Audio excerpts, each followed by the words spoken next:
너희에게 새로운 마음을 주고 너희 속에 새로운 영을 넣어주며 너희 몸에서 돌같이 굳은 마음을 없애고 살갗처럼 부드러운 마음을 주며 너희 속에 내 영을 두어 너희가 나의 모든 율례대로 행동하게 하겠다. 그러면 너희가 내 모든 규례를 지키고 실천할 것이다. 아멘.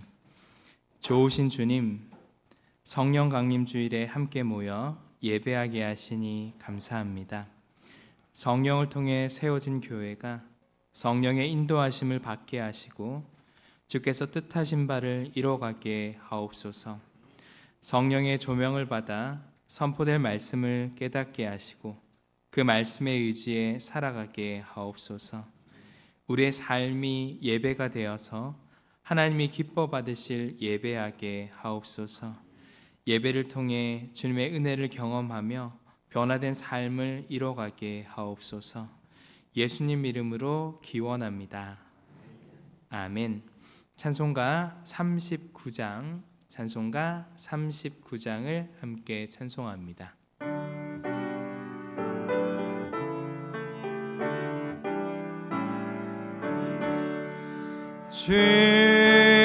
은혜를 받으러 모인 성도들, 주 계신 뜻 깨닫게 하옵소서.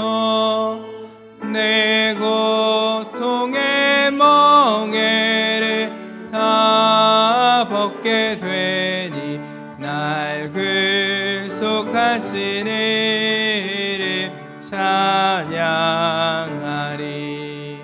주를 곁에서 인도하시니 그 거룩한 나라가 이루어지네. 저 마귀와 싸워서 내 승리하니 큰 영광 주께 돌려 찬양하리. 주의 방패와 장검 되시니 나 승리의 주님을 따릅니다. 는 환난을 할 때를 도우시니 승전과 높이 불러 찬양하리. 아멘.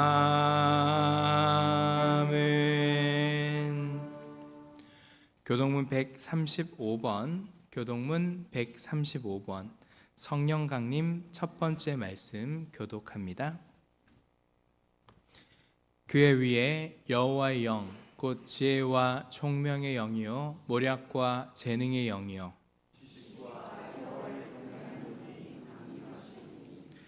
오직 하나님이 성령으로 이것을 우리에게 보이셨으니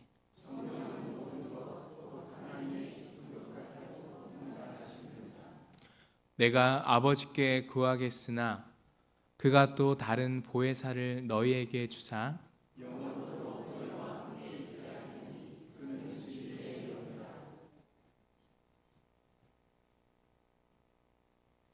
보혜사 곧 아버지께서 내 이름으로 보내실 성령 그가 너희에게 모든 것을 가르치고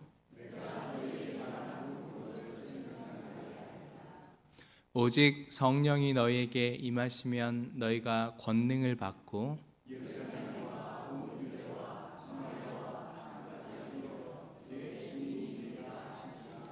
아멘. 사도신경으로 우리 신앙을 고백합니다.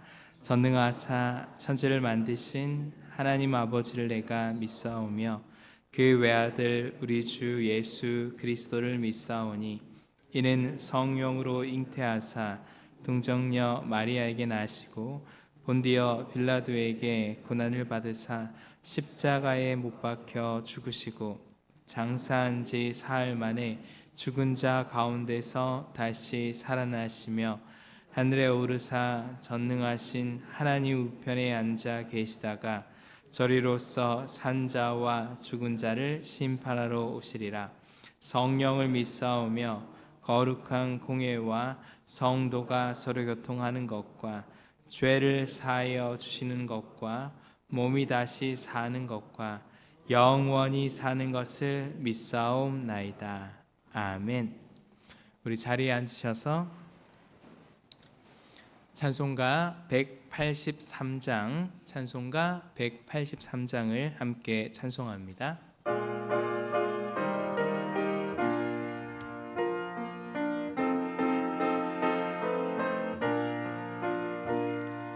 빈들의 마른 풀같이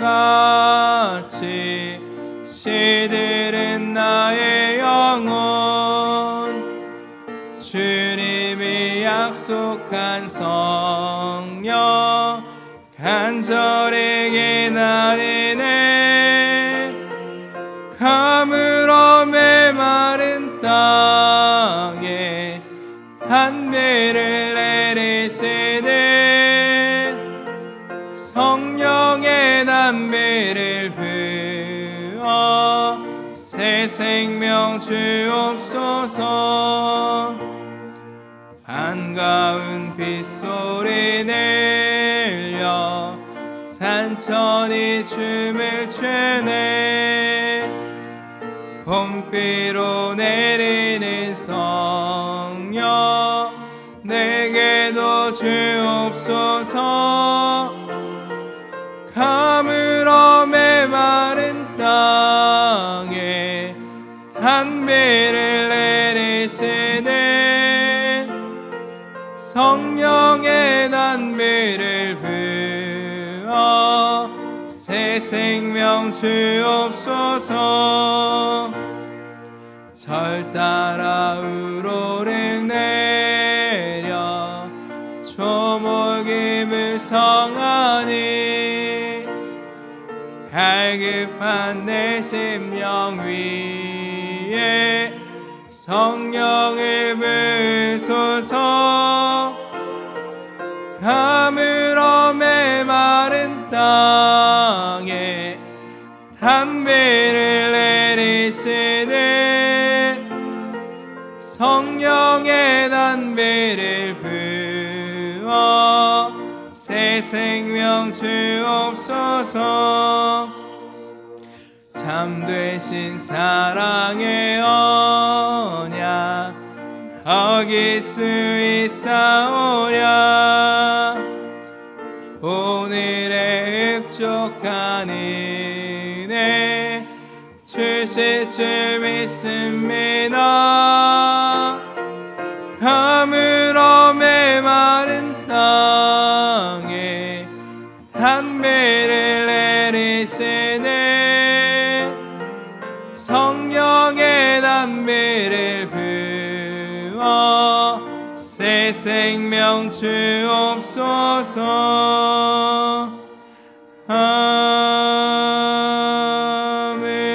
아멘. 이용우 안수집사님 나오셔서 기도하겠습니다.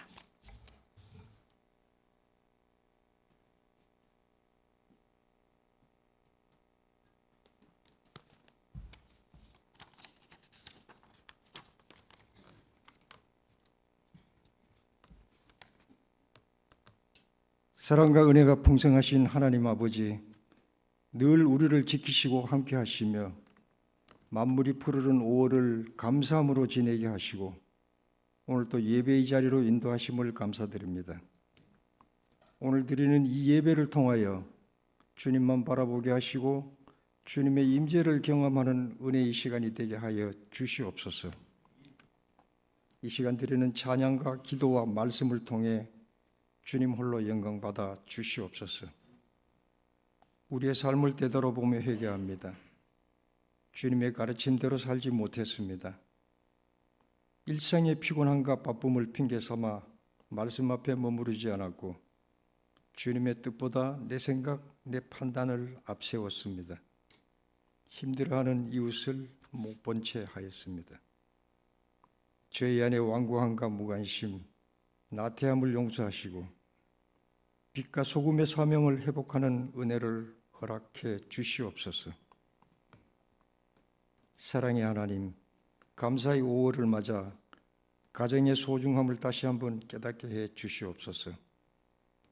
어린 생명들이 존중받는 사회가 되게 하시고 다음 세대가 안전하고 건강하게 자랄 수 있는 나라가 세워지게 하여 주시옵소서.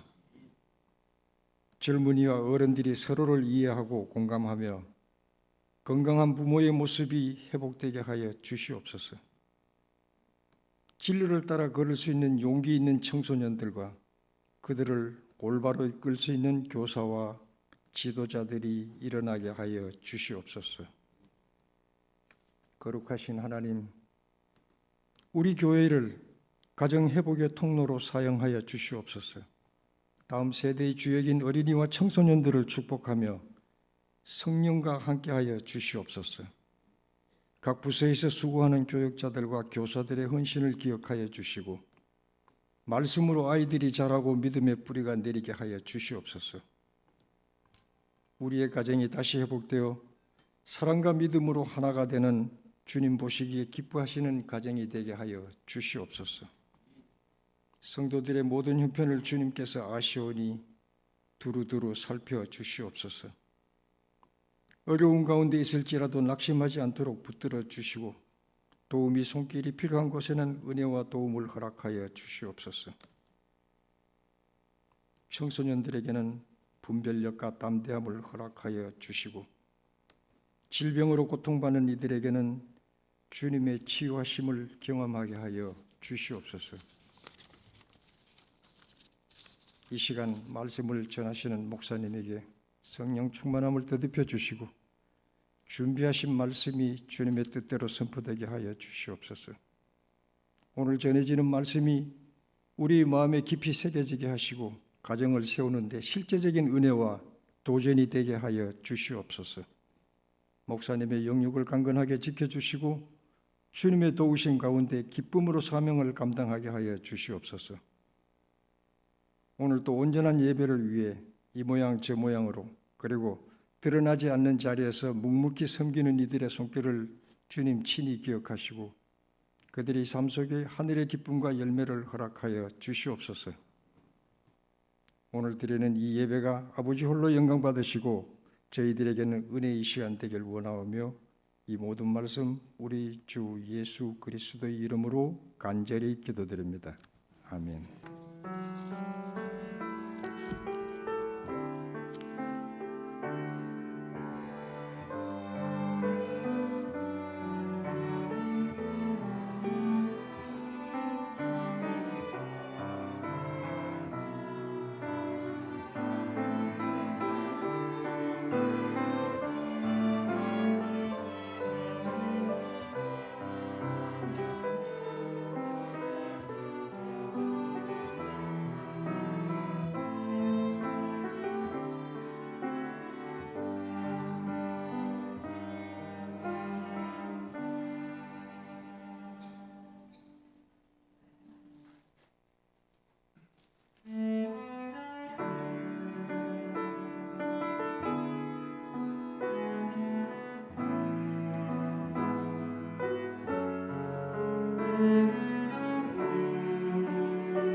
하나님께 영광의 박수 올려드립니다.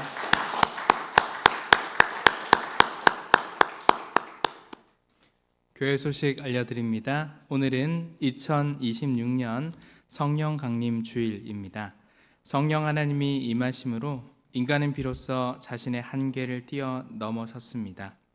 두려움에 사로잡혔던 성도들이 자유하게 되었습니다. 죽음의 위기에서도 굴복하지 않았고 복음을 힘차게 외쳤습니다. 그런 그들이 교회가 되어 세상을 구원하는 역사를 이루었습니다.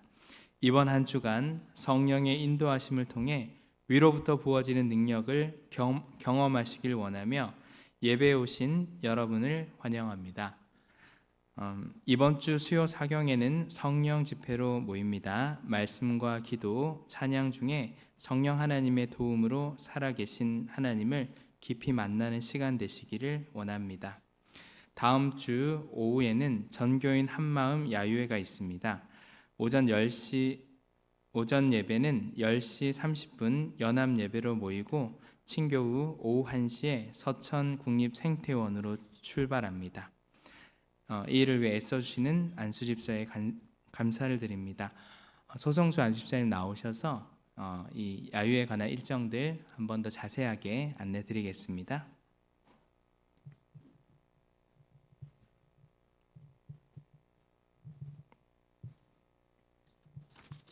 평안하셨습니까? 다음 주에 전교인 야외를 나갈 건데요. 오전 예배가 끝나고 식사를 하시고 그리고 한식 각 배정련 차량에 당습해서 2시에 생태원에 도착합니다. 2시에 잠깐 모임을 갖고 사진 촬영하시고요. 이후에 4시까지 관람하시고 4시에 다시 모여서 차량에 탑승하게 될 겁니다. 그리고 이후에 오시다가 금강 하구뚝에서 저녁 식사를 하실 건데요.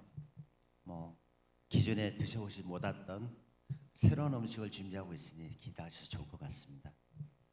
그리고 식사 끝난 후에 교회로 오셔서 다들 집으로 돌아가실 건데요. 부탁드리고 싶은 거는 단 한 가지입니다. 안전하게 다녀와야 될 거 아닙니까? 그러기 위해서는 좀 다음 주에는 활동하기 편한 신발을 신고 오시면 좋을 것 같고요. 그리고 옷도 좀 활동하기 편한 옷으로 좀 입고 오시면 더욱 좋을 것 같습니다. 그리고 각 구역장님께서는 구역 안에 이루어진 인원수를 제가 다음 주에 다 출입구뿐만 아니라 각 쇼 의자 위에도 구역별로 다 나눠서 차량에 탑승할 인원을 다 분류해 놓을 겁니다. 그 안에서 저희들이 안수집사들이 숫자가 적기 때문에 다 통솔할 수는 없습니다. 구역장님들이 도와주시지 않으면 즐거운 야유회를 갔다 올 수가 없어요. 이 부분을 좀 생각하셔서 구역장님들의 많은 협조를 부탁드리겠습니다.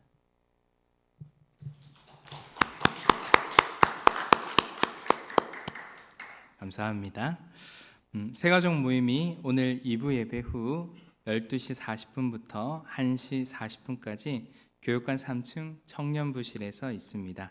신앙등교회 당회장배 파크골프 대회가 비로 인해 29일 금요일 오후 3시로 연기되었습니다.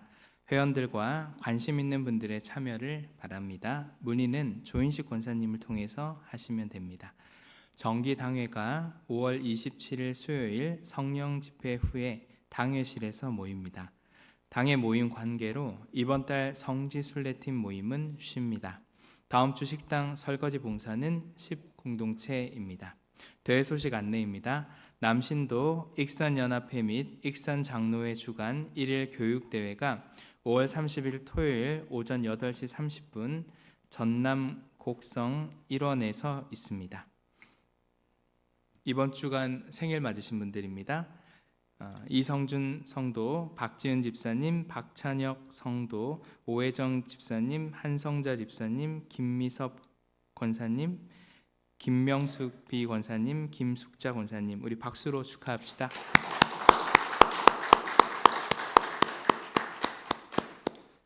찬송가 365장을 함께 찬송하며 봉헌합니다. 우리 박수며 찬양할까요? 마음속에 근심 있는 사람 주 예수 앞에 달래어라. 슬픈 마음 있을 때에라도 주 예수께 아뢰라. 주 예수 앞에 달래어라. 주의 친구니 무엇이나 근심하지 말고 주 예수께 아뢰라.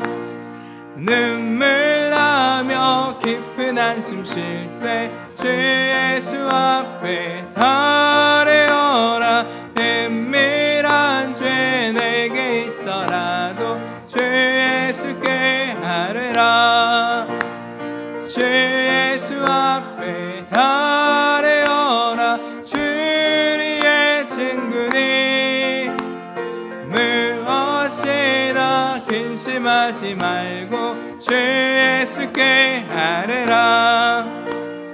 괴로움과 두려움 있을 때 주 예수 앞에 달래어라.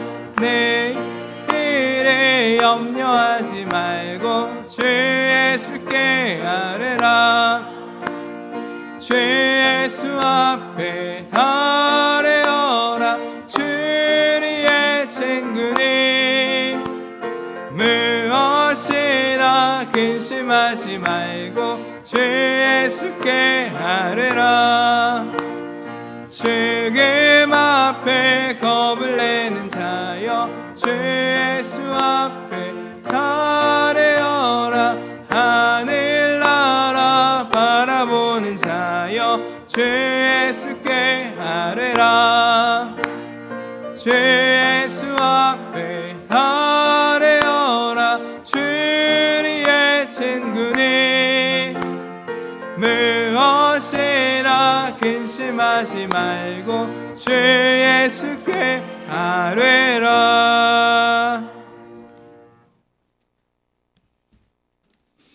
둘째 아이의 건강한 탄생과 아내의 건강한 해산을 도와주심을 감사합니다.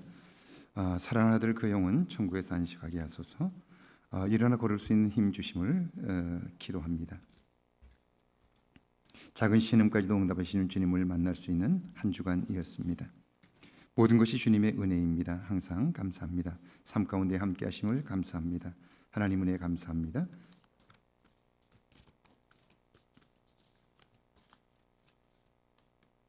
선교 예물과 일천 번제 예물 드렸습니다. 기도합니다. 하나님 아버지, 이 땅을 사는 동안 우리의 눈을 밝히사 세상이 보지 못하는 것을 보게 하시고 세상이 들을 수 없는 것들을 듣게 하시며 세상이 알 수 없는 것들을 알게 하시니 감사합니다. 참으로 분주함 속에서 가장 중요한 것들을 놓치고 사는 우리의 어리석음들을 아셨기에 이제는 세상에 빼앗긴 시선과 마음들을 주께로 향하게 하시고 주님의 마음을 헤아려 알게 하시며 주님이 주목하시는 곳에 함께 볼 수 있도록 우리를 인도하시니 감사합니다. 지난 한 주간도 참으로 분주하게 사느라 하나님을 놓쳤던 시간들이 많습니다. 그럼에도 이 날을 준비하셔서 다시 주님과 마음을 합하게 하시고 주님과 시선을 맞추게 하시니 감사합니다. 주님과 더욱더 동행하기를 원하여 말씀에 순종한 예물들을 받아 주옵소서.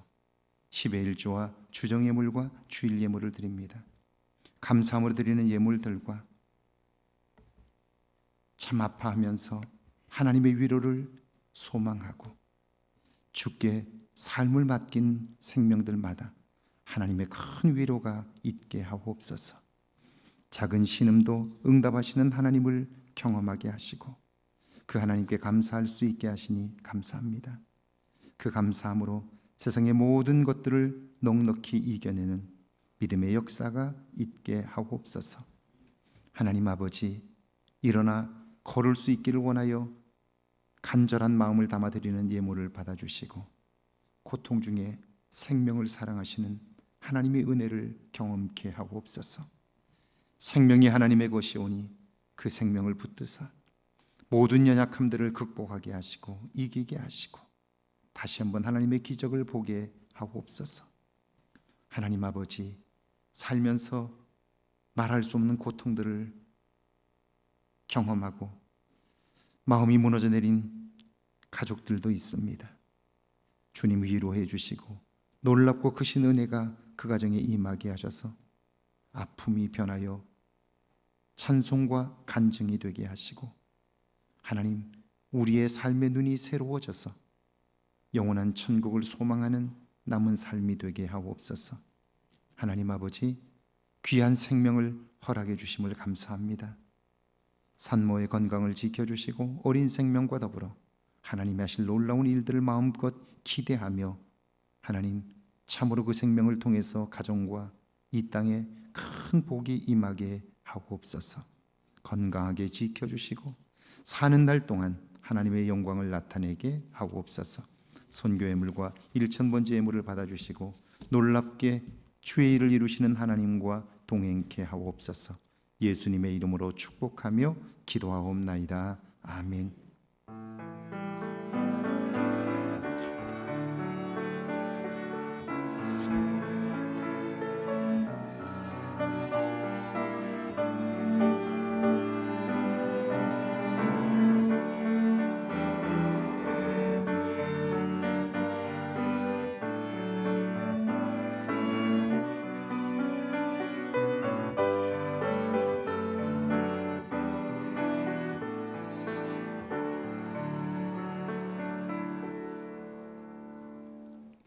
오늘 저에게 주시는 하나님의 말씀은 사무엘상 26장 18절에서 25절까지 말씀, 그리고 마태복음 6장 11절에서 13절까지 말씀입니다. 먼저 우리 사무엘상 26장 18절에서 25절까지 말씀 한 목소리로 함께 봉독합니다. 또 이르시되 내 주는 어찌하여 주의 종을 쫓으시나이까? 내가 무엇을 하였으며 내 손에 무슨 악이 있나이까? 원하건대 내 주 왕은 이제 종의 말을 들으소서. 만일 왕을 충동시켜 나를 헤아려 하는 이가 여호와시면 여호와께서는 제물을 받으시기를 원하시나이다마는 만일 사람들이면 그들이 여호와 앞에 저주를 받으리니 이는 그들이 이르기를 너는 가서 다른 신들을 섬기라 하고 오늘 나를 쫓아내어 여호와의 기업에 참여하지 못하게 함이니이다. 그런즉 청하건대 여호와 앞에서 먼 이곳에서 이제 나의 피가 땅에 흐르지 말게 하옵소서. 이는 산에서 메추라기를 사냥하는 자와 같이 이스라엘 왕이 한 벼룩을 수색하러 나오셨음이니이다. 사울이 이르되 내가 범죄하였도다. 내 아들 다윗아 돌아오라.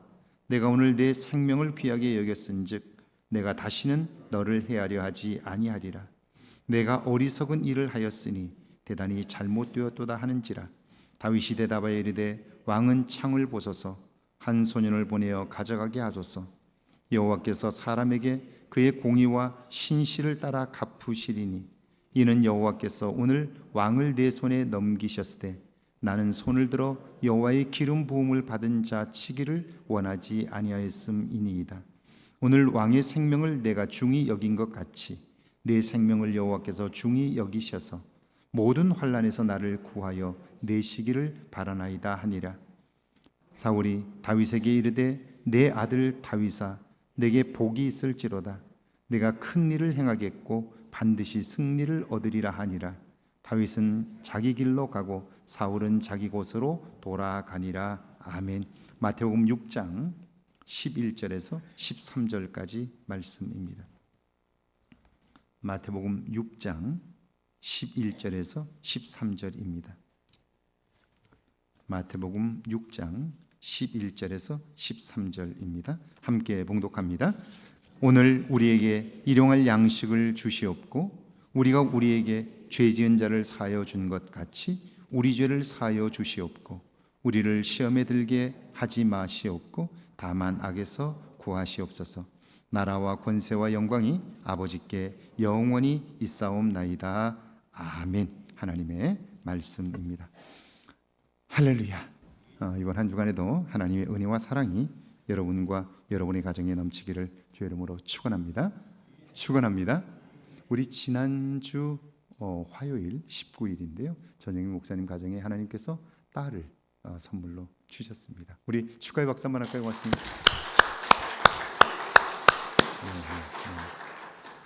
이제는 어깨가 더 무거워졌어요. 딸이 둘이나 되어가지고 더 열심히 살아야 될 것 같아요. 여러분 기도, 산모와 아이들을 위해서 기도해 주시기를 바랍니다. 오늘은 성령 강림 주일인데요. 하나님께서 마지막 때에 성령을 물붓듯 부어주리라 약속을 하셨죠. 성령이 임하면 우리 안에 어떤 변화가 일어날까? 그리고 성령의 임재를 우리가 사모하고 기도해야 하는 이유는 뭘까?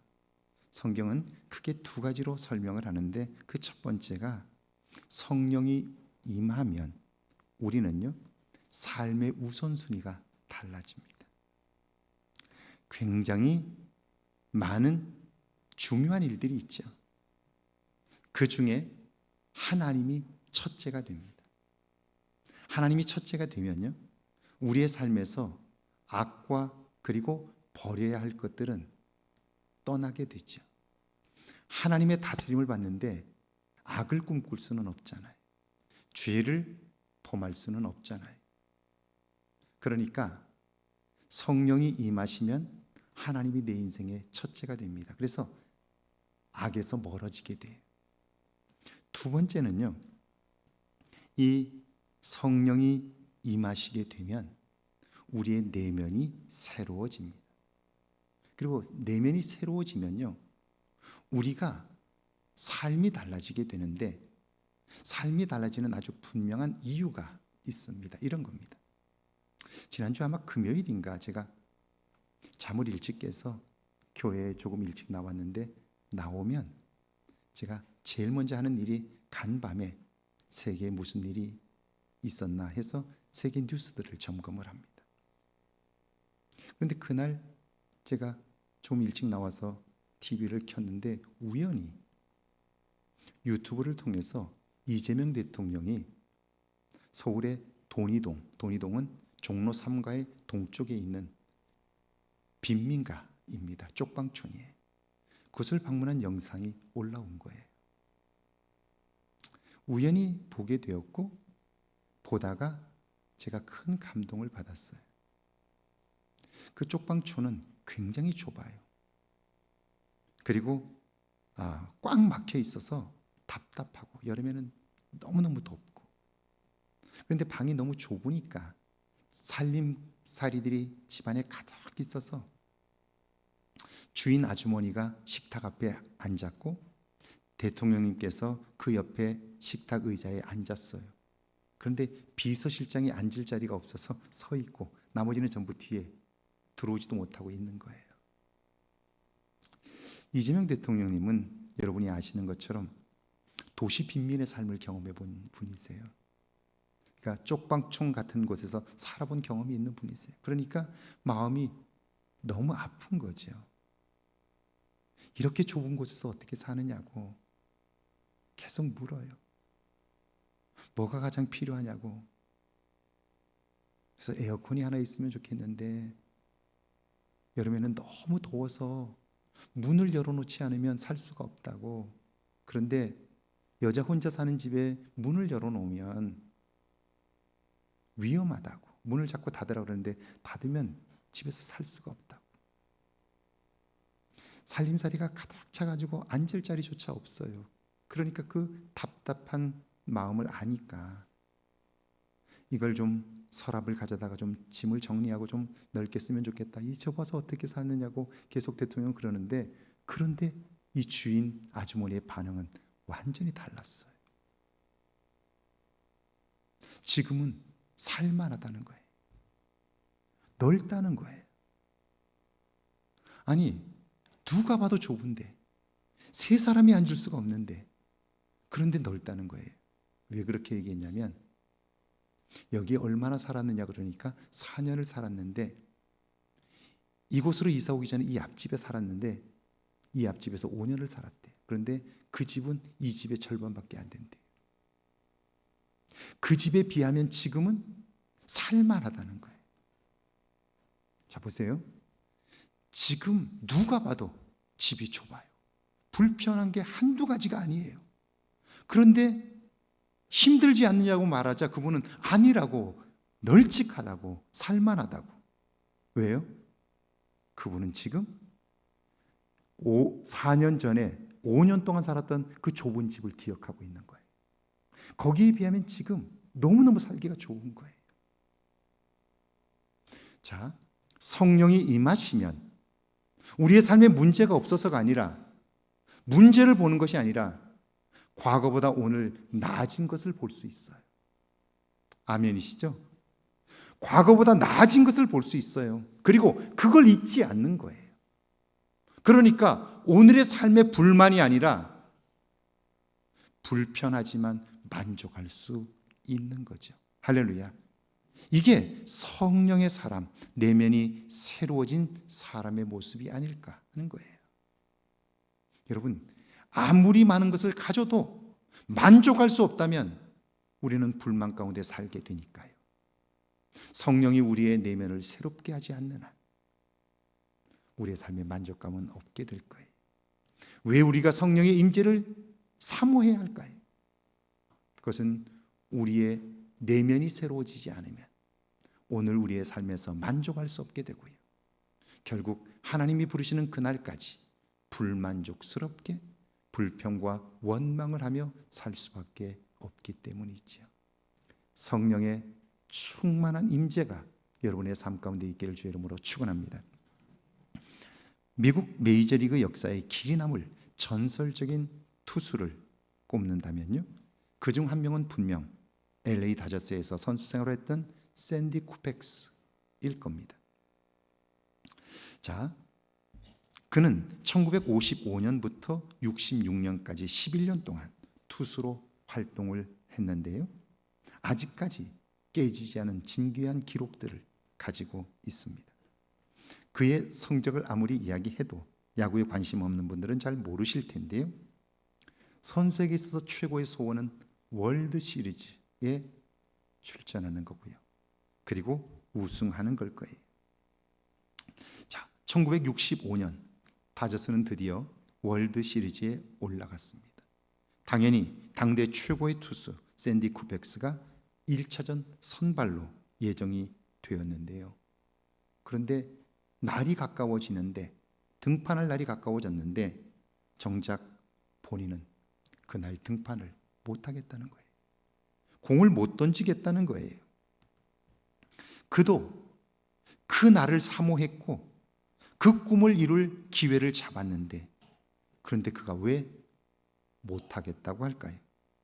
그는 유대인입니다. 하필이면 등판하는 그 날이 유대인의 속죄일인 욤키퍼입니다. 유대인들은 이 대속죄일에 모든 활동을 멈춥니다. 금식을 하면서, 그리고 1년 동안 자신의 삶을 돌아봅니다. 죄를 고백하고요, 용서받는 절기입니다. 그 속죄일을 지키겠다고 그토록 사모했고, 그리고 이제 그 꿈을 이룰 수 있는 1차전 선발을 포기하겠다는 거예요. 그러자 비난 여론이 들끓었고요, 모두가 나서서 설득을 합니다. 그래도 그는 자신의 뜻을 꺾지를 않아요.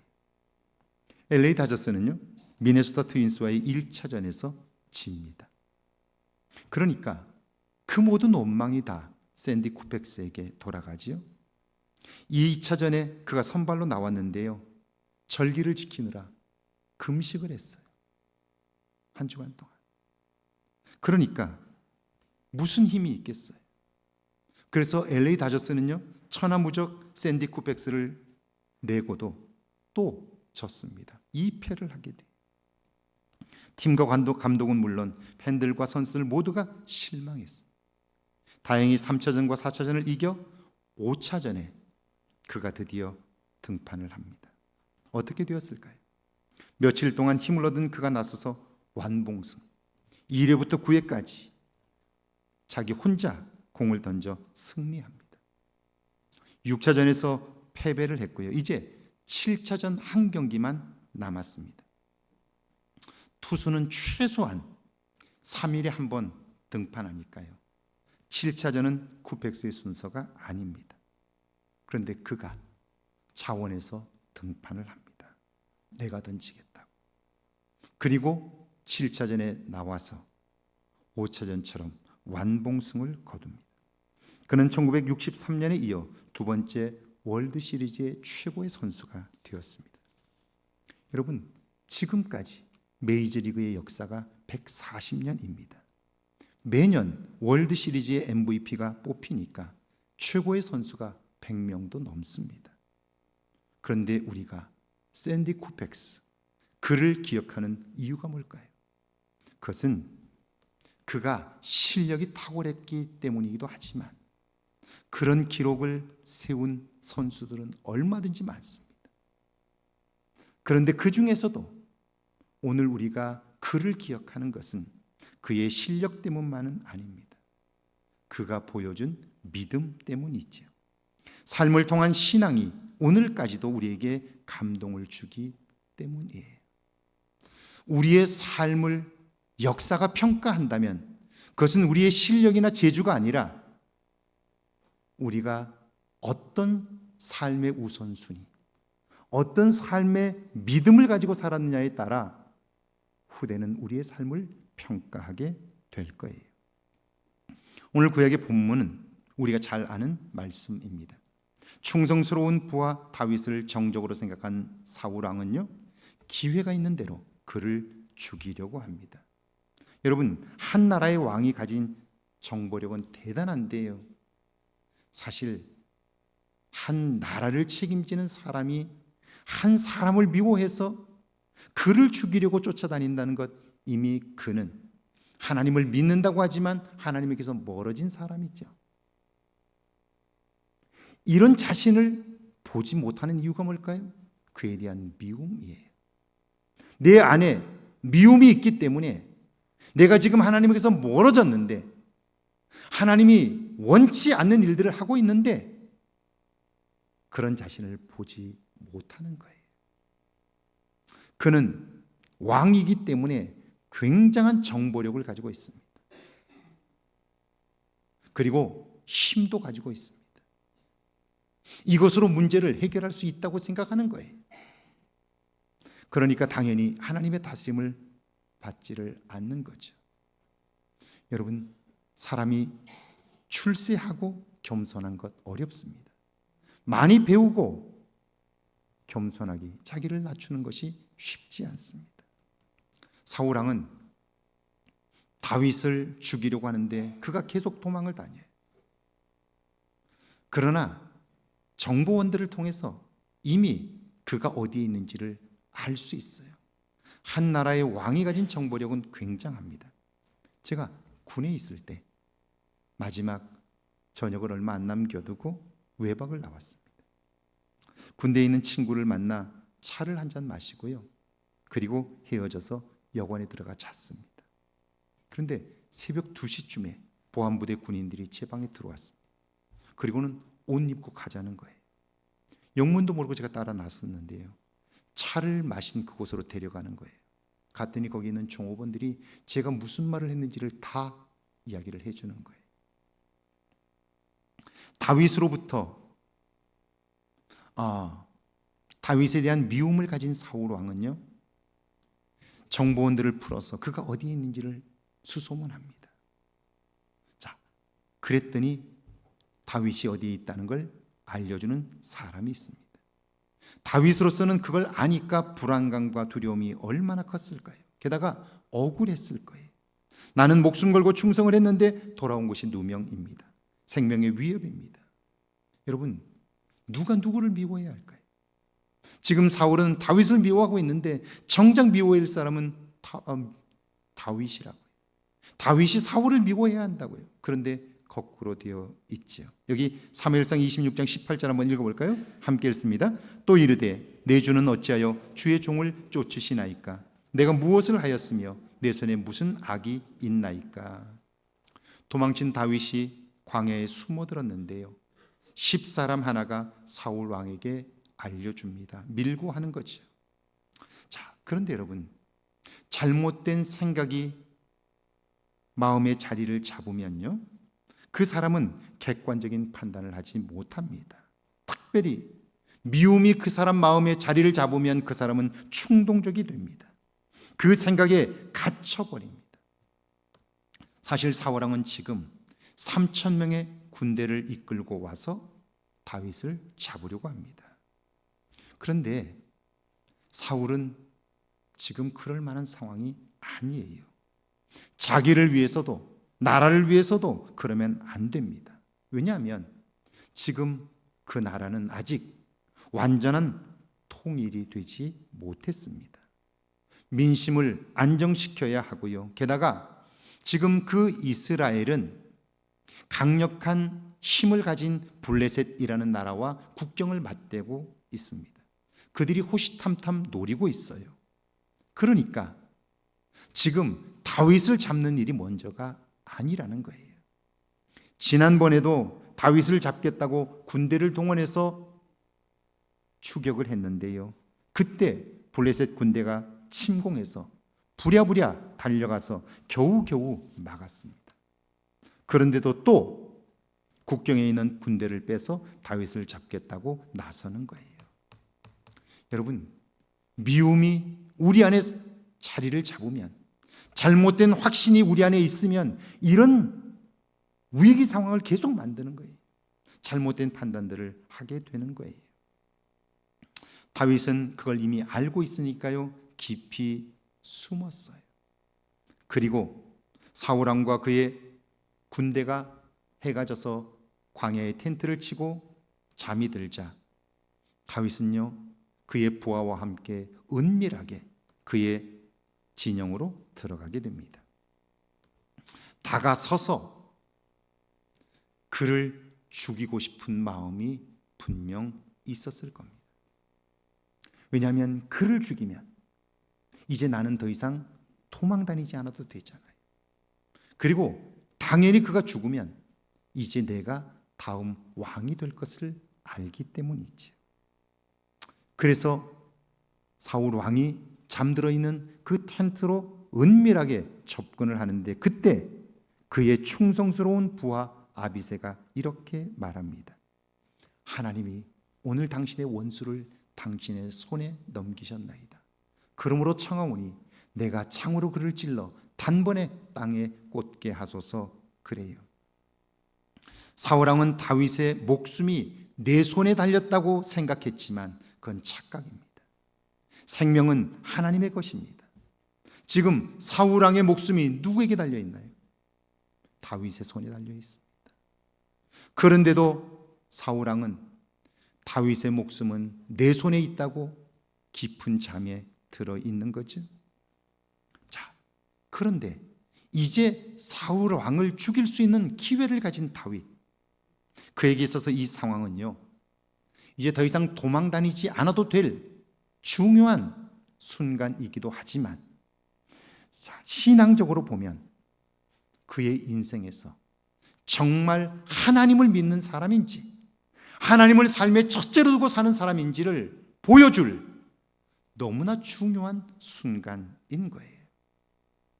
하나님을 삶의 첫째로 두고 신앙이 삶의 첫 번째인지 아닌지, 지금 다윗이 하나님의 다스림을 받는 사람인지 아닌지를 보여줄 수 있는 너무나 중요한 순간인 거예요.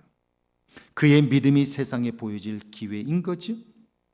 내 생각대로 나를 미워하며 괴롭히는 사울왕을 처단할 거냐, 아니면 생명은 하나님의 것이니까 내가 하나님 노릇하지 않고 마지막까지 판단을 하나님께 맡길 거냐, 기로에 서 있는 거예요. 여러분 같으면 어떻게 하시겠습니까? 상황적으로, 감정적으로 반응한다면 내가 살기 위해서라도 사울을 죽여야죠. 그런다면 도대체 신앙은 뭡니까? 내 뜻대로 할 거라면 내가 왜 하나님을 믿는 거죠? 많은 사람들이 여기에서 실패하는 거예요. 하나님의 뜻을 묻기 전에 내 감정의 생각을 던져버리는 거예요. 그리고는 감정이 이끄는 대로 말하고 생각하고 끌려가게 되죠. 그 상황에서 사단은 가만둘까요? 사단은 그를 엉망으로 만들어요. 관계를 다 깨버리고 실망하게 만들고, 그리고는 자기 감정대로 행동하게 하는 거예요. 자, 다윗의 위대함은 바로 여기에 있습니다. 우리가 성령의 다스림을 받아야 하는 이유도 여기에 있습니다. 그가 부하 아비새에게 이렇게 말합니다. 여호와께서 살아계심을 두고 맹세하노니 여호와께서 그를 치시리니 혹은 죽을 날이 이르거나 또는 전장에 나가서 망하리라. 이 무슨 말입니까? 죽고 사는 일, 죽이고 살리는 일, 그것은 내가 하는 일이 아니라는 거예요. 하나님이 하실 일을 내가 하는 것, 그것이 하나님 행세지요. 하나님 편에서 이것보다 더 큰 죄는 없고요. 인간에게 이 일은 불행의 대문을 여는 것과 같은 거예요. 사울왕이 지금 그걸 하다가 망해가고 있지요. 그러니까 이걸 깨달은 다윗은 사울을 죽일 수 있는 기회를 얻었지만 왕의 창과 물병만 가지고 나옵니다. 그리고 안전한 산 반대편 산 중턱에 올라서서 소리칩니다. 왕은 왜 나를 쫓습니까? 내가 무슨 죄를 지었습니까? 라고 외쳐요. 여러분, 다윗의 믿음은 볼 수 없어요. 보이지 않아요. 오늘 우리도 마찬가지죠. 그 사람의 믿음을 볼 수 없습니다. 그런데 그 믿음이 산 믿음인지 죽은 믿음인지는 위기 상황을 만나보면 알아요. 그 위기 상황에 놓여 보면 그의 믿음이 진실한 것인지 하나님이 둘째, 세 번째인지를 알 수 있는 거예요. 다윗은 위기 상황에서 그의 신앙이 사람들에게 보여졌고요. 그 신앙이 빛이 나게 되었어요. 누가 봐도 그가 어떤 신앙을 가진 사람인지, 하나님을 얼마나 소중하게 여기는지 만천하에 드러난 겁니다. 여러분, 사람들이 볼 때도 감동이 되고 오늘까지 이곳까지 다윗의 이 삶의 모습이 전해졌는데 하나님이 그런 다윗을 볼 때 얼마나 기쁘셨을까요? 그래서 23절에서 그는요, 그가 왜 그렇게 했는지, 그렇게 할 수밖에 없었는지를 간증합니다. 23절 한번 읽어볼까요? 함께 읽습니다. 여호와께서 사람에게 그의 공의와 신실을 따라 갚으시리니 이는 여호와께서 오늘 왕을 내 손에 넘기셨으되 나는 손을 들어 여호와의 기름 부음을 받은 자 치기를 원하지 아니하였음이니이다. 자, 그는 말하기를 하나님은 우리가 행한 대로 갚으시는 분이라는 거예요. 이것이 다윗의 믿음이고요, 하나님을 향한 그의 신앙입니다. 그의 고백에 의하면 그것이 하나님의 공의이고 신실함이라는 거예요. 그러니까 그가 생각하는 공의란 철저히 하나님 편에서 옳은 거예요. 내 편에서 옳은 것, 내 편에서 맞는 것, 그게 아니라 하나님 편에서 옳은 게 뭐냐? 이게 공의인 거예요. 신실함도 마찬가지입니다. 하나님이 옳다고 하시는 그대로 따르는 것이 신실함이에요. 그렇다면 하나님께서 그런 사람을 책임지신다는 거죠. 그러니까 그렇게 살면 망할 것 같아요. 그렇게 살면 안 될 것 같아요. 그러나 그렇게 살면 하나님이 그 사람의 삶을 책임지시고 높이신다 하는 거예요. 살아보니까 정말 그래요. 국민일보에 난 기사인데요, 엘버트 구베이라는 분이 있는데 2차 세계대전이 끝나고 영국 해군에서 전역을 합니다. 그분이 가진 것이라고는 낡은 양복 한 벌과 그리고 80파운드, 우리 돈 16만 원 정도가 전부였습니다. 27되던 해 그는 하나님께 간절하게 기도합니다. 이렇게 기도해요.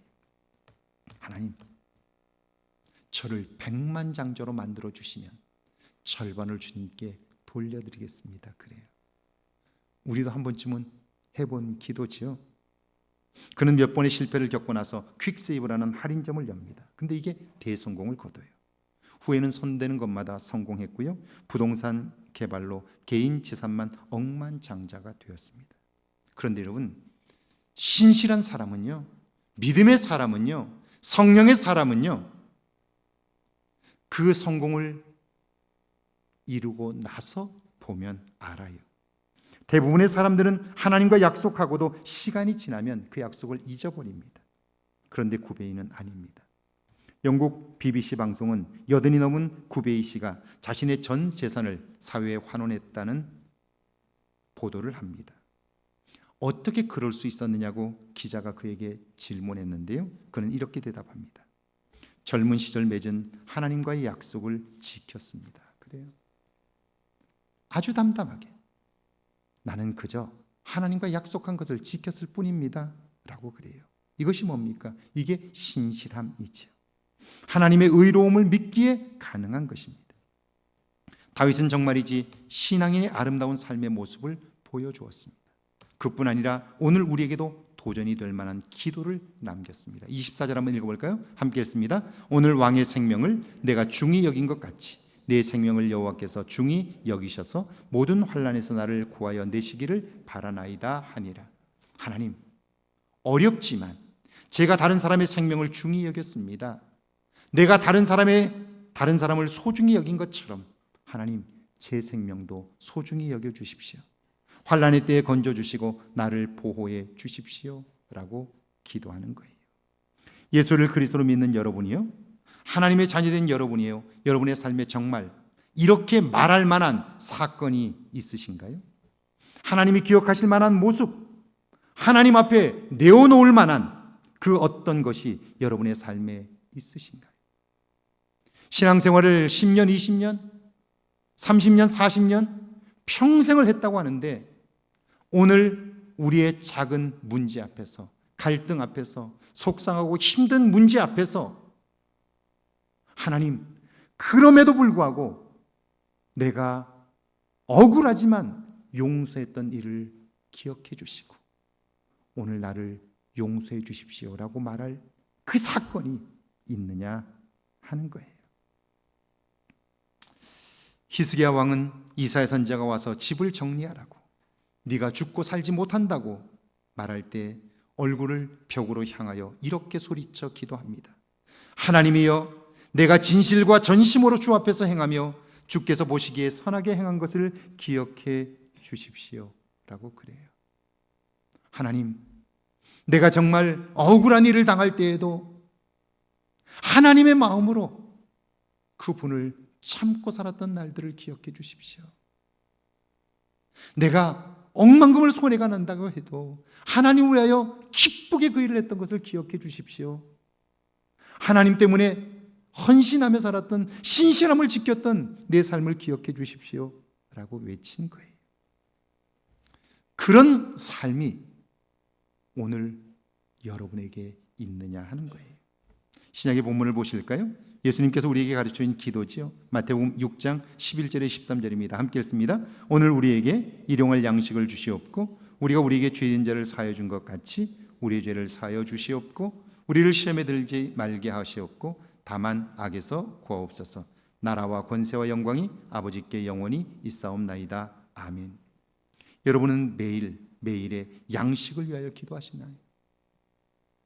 식사할 때마다 진심으로 이 양식은 하나님이 주신 것이라고 믿고 감사하시나요? 그 모든 것이 하나님께로부터 왔음을 인정하시나요?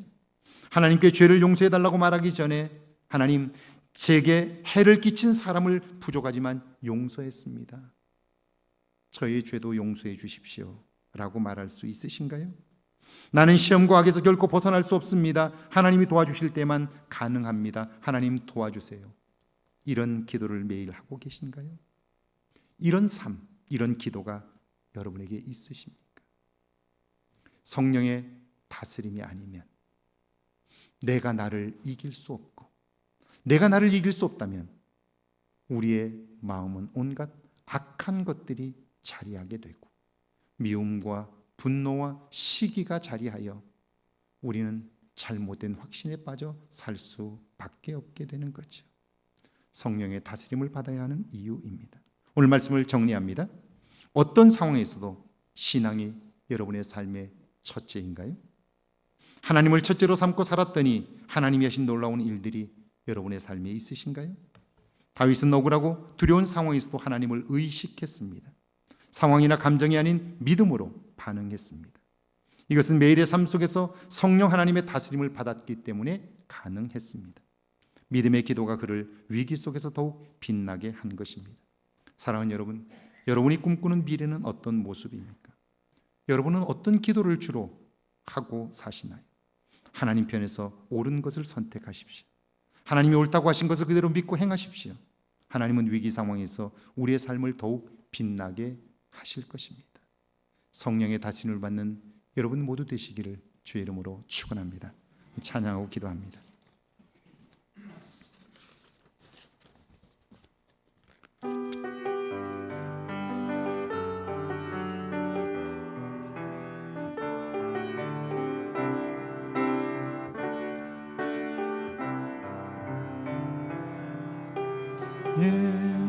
주인 되신 주님이 내 이름 아시며 상한 맘 돌보네.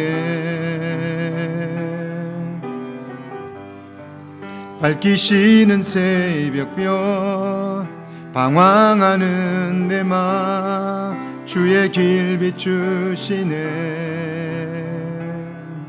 나로 인함이 아니 주가 행하신 일로 나의 행함이 아니 오직 주로 인하여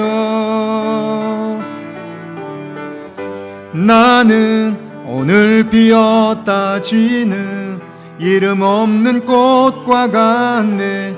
바다에 있는 파도 안개와 같지만 주는 나를 붙드시고 부르짖음 들으시며 날귀하다 하시네. 나는 오늘 피었다지는 이름 없는 꽃과 같네.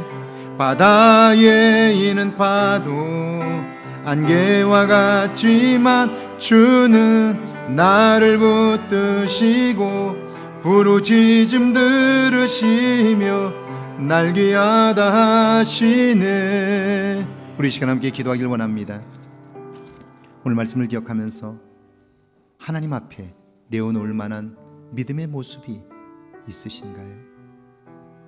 주님, 제가 용서받은 것 때문에 억울하지만 나를 박해하는 사람을 용서했습니다. 억울하지만 분을 참고 그때를 통하여 또 한 번 하나님의 위로와 도우심을 얻었습니다. 이런 나를 주님 불쌍히 여겨 주시옵소서. 여러분, 이렇게 이야기할 삶의 증거들이 있으신가요? 얼마나 교회를 오래 다녔느냐는 그렇게 중요하지 않습니다. 직분이 뭐냐도 중요하지 않습니다. 이 마음이 새로워지지 않고는 하나님의 구원의 은총과 복을 누릴 수 없기 때문이지요. 우리 시간 오늘 말씀을 기억하면서 함께 기도합니다. 하나님 아버지, 이제 성령으로 거듭나게 하시고 성령의 사람으로 새롭게 되기를 원합니다. 은혜 안에 살 수 있기를 원합니다. 하나님이 첫째 되게 하시고 나의 내면이 새롭게 되어 날마다 하나님 만족하고 기뻐할 수 있도록 은혜를 베풀어 주옵소서. 중요한 순간, 하나님 결정적인 순간에 믿음으로 반응하여 내 삶에 하나님 앞에 내어놓을 만한 아름다운 재물이 있게 하옵소서.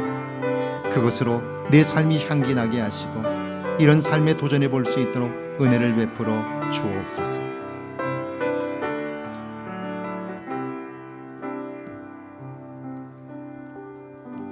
주님, 성령 강림 주일 이 때를 통하여 다시 한번 성령의 도우심을 구하게 하옵소서.